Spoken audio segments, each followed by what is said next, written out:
Hello guys, so we are going to see floating back and floating front in standing vinyasa or in sun salutation. So let's just check how it looks like and then I will give you tips and breakdowns. So let's start with the easier thing, floating forward. So the way I float forward, of course, I am in a down dog. I place the legs together. I will round a little bit my upper body and I will come to a tuck handstand.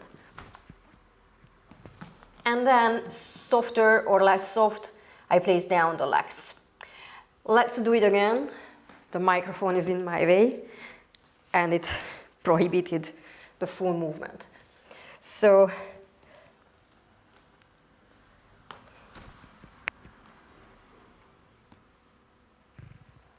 this is it.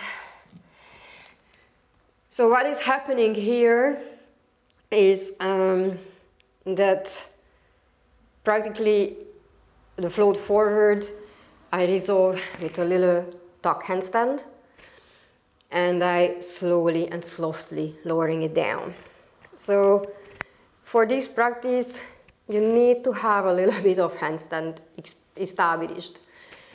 I have a follow along video so you can see that. But there is no really a way to avoid handstanding if you would like to have beautiful floats. You could also do just a soft jump forward, pointing your tailbone up, contracting your core. But first you place the legs together. For me, at least, this works better. And you arrive here. Even if you don't completely close the legs, there will be a moment when you compress. You compress the chest and the legs toward each other, and you need more dynamic realignment here when you are coming from the downward dog forward, because your shoulders and your palms are not in the same line. And it's much easier to do something like a mini pike or tuck handstand when you are here already, with the shoulder, elbow and wrist aligning. So when I am here, I can come up simply to a tuck.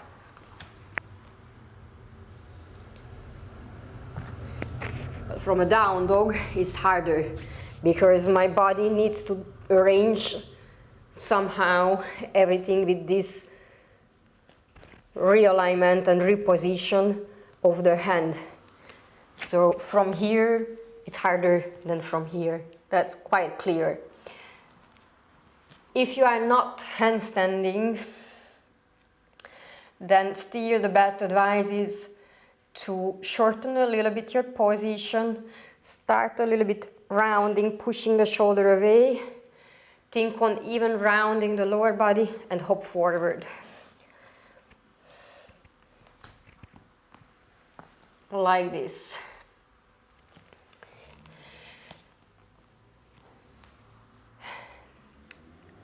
How much time it will take?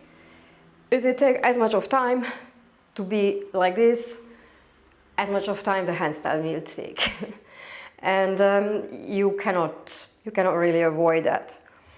You can always step forward and you can do micro jump, but to have it beautiful, handstand.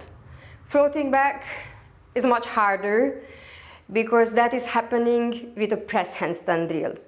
So float back and press walk or a half press handstand is kind of like the different side of the same coin. So when you are floating back, you are practically doing a mini press handstand, but you don't complete. So you are having the shoulders, elbows and wrist in the same alignment when you are coming to the press. And you jump. Up dog, down dog. So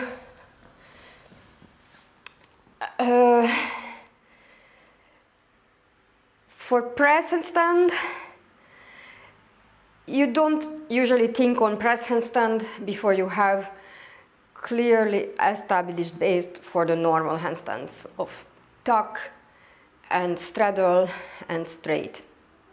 Because press handstand requires more flexibility in your hamstrings, more compression strength, how you bring your chest over your legs, how you bring your legs over your chest, that is how the compression works, more pushing strength in your shoulders, and more of this technique.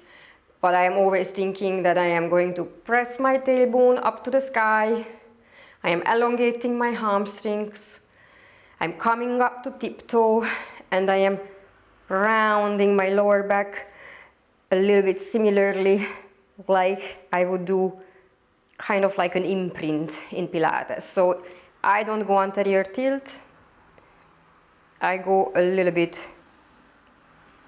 posterior.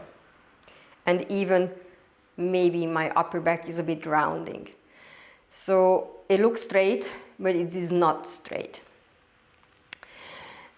So I show it again, and I hope that my resume helps a little bit, but don't avoid practicing handstand for beautiful flows. Practice handstands.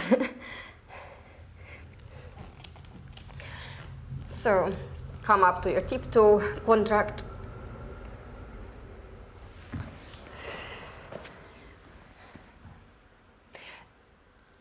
And also, I would like to add, as a little addition, that